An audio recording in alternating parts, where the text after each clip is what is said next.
Hi there, and welcome to Gaining Vision. I'm Melanie. Thanks for tuning in. Have you had an opportunity to subscribe to the channel yet? Please take a second, hit subscribe, and don't forget to like and share. Today I want to talk about something that I think it's important. When we talk about individuals with disabilities, we think about what we think we know. But there are a lot of myths and misconceptions, and there are a lot of facts. So today I thought I'd share just a few. So the first things first, people with disabilities are not necessarily brave, courageous, or inspirational. We're just us. Yes, when we have a disability, we have to adapt to a new lifestyle to make sure that our lives are what need to happen for us. But that doesn't make us inspiring. It doesn't make us courageous or brave. It just means that we are accommodating to live our lives the best, that be as fulfilling as we want them to be. Now, that doesn't mean you can't be inspired with somebody with a disability for their achievements. And I'm not talking about that they got up in the morning and got dressed, because let's face it, everybody does that. Yes, for those of us with disabilities, it may take a little bit more time and effort, but the reality is we don't want to be seen as that brave or courageous individual just because we have a disability. Another one is individuals who are hard of hearing or deaf don't all read lips. In fact, not everybody is taught to read lips. There's a lot of different devices that help, whether it's a hearing aid or a cochlear implant, that help individuals, and some just don't read lips at all. The same thing is, not all disabilities are visible. We've talked in an earlier episode about invisible disabilities. So just because you don't see them using a mobility device doesn't mean that they don't have a disability. Never judge a book by its cover. I love this one. All people with disabilities have a cognitive impairment. What does that mean?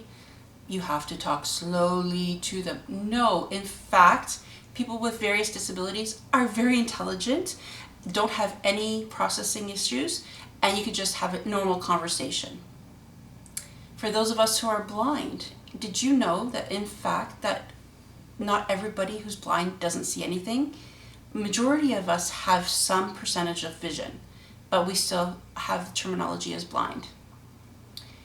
And please, just because I'm blind, it doesn't mean you have to talk louder, because I can hear just fine. Other people with disabilities that use a wheelchair, people automatically assume that they're sickly or ill. And the reality is that's not true at all. A wheelchair is just like a personal device that helps people get around, just like a car or a bike.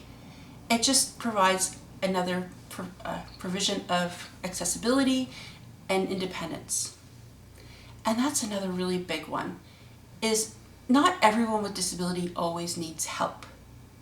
And you may want to help them, but please ask before you assume they need help. In fact, most people with disabilities want to be as independent as they possibly can be. We have a voice, and we will let you know if we do need help.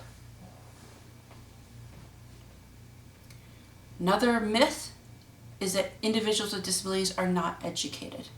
And that's just so wrong. In fact, I have so many friends with disabilities who have multiple bachelor's degrees, master's degrees, and even PhDs.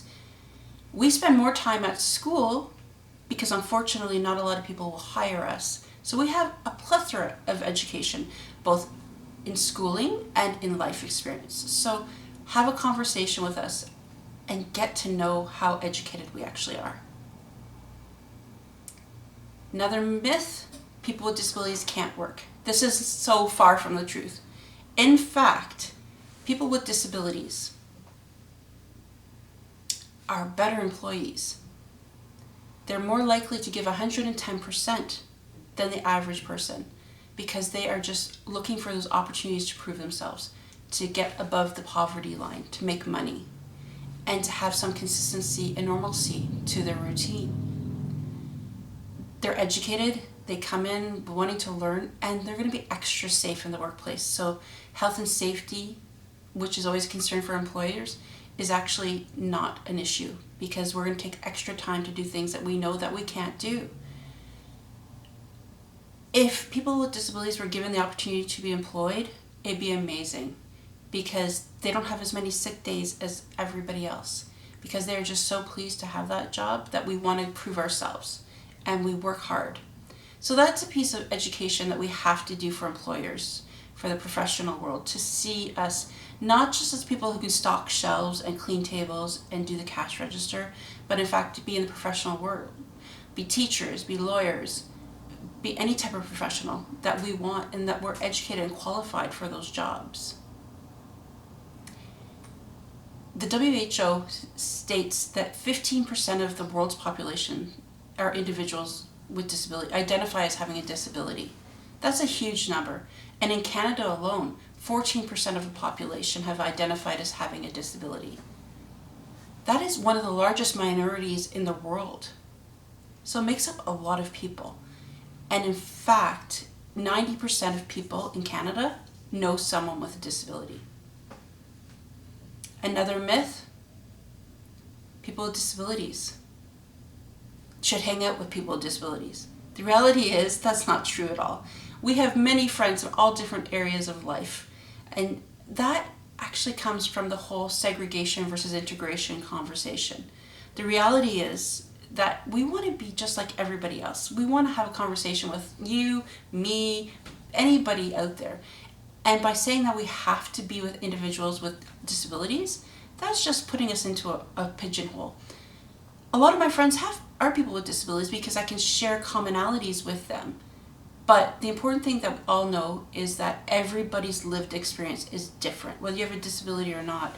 So just because I have certain things happening for me as an individual who's blind doesn't mean somebody else with vision loss experiences the same things I do. We can talk about the commonalities of it, and we can talk about similarities, but our experiences are probably very different. Another myth is that people with disabilities don't have long-lasting relationships. The reality is we do have relationships, intimate relationships, we get married, we have personal relationships, we have relationships with friends. And 9 times out of 10, those relationships will last longer because we want to build a bond with somebody and have that connection. Another really big myth is that people with disabilities don't have sex. Hello, we're all sexual beings. We all experience that sexual want and desire. And yes, we do have sex. It may take some accommodating in certain situations, but everybody is entitled to feel and be in their sexual life. There's so many more that I could go on and on about, but one that I think is really important is that people with disabilities don't want others to include them. The reality is we just want to be like everybody else, and we want people to accept individuals with disabilities as the norm, just part of the community, part of the group that you belong to. We all have gifts and talents to contribute, and if we're given the opportunity, it opens up so many opportunities for everybody. Inclusion is the way of the future. It needs to start with us educating ourselves about all the great things and myth busting. So conversations like this, as I said, there's so many more out there that we could go on and on about, but the reality is the only way you're going to know is by asking questions, and that's going to be my last myth. Myth is that you should not let little kids ask questions of people with disabilities. The reality is when you hold back your child from asking that question, you're showing them that they should be afraid of us or that they shouldn't ask what they want. Kids are great. They ask unfiltered questions, whether it's, what's that white stick? Or how many fingers am I holding up? I want little kids to ask me questions so that we can educate them in the right way, so we can tell them the right answers. If you're educating them based on what you think you know, and it's wrong, that's not right. So have open conversation, and each of you can play a part in making inclusion a reality. So have open conversations, educate your kids, and look at people as people, not as their disability. myths and facts, it's always something that people with disabilities will continue to try and debunk. But really, truly, just include everyone for who they are and the talents and gifts they have to offer. Until next time, please don't forget to subscribe to my channel, like and share, and I'll see you next time.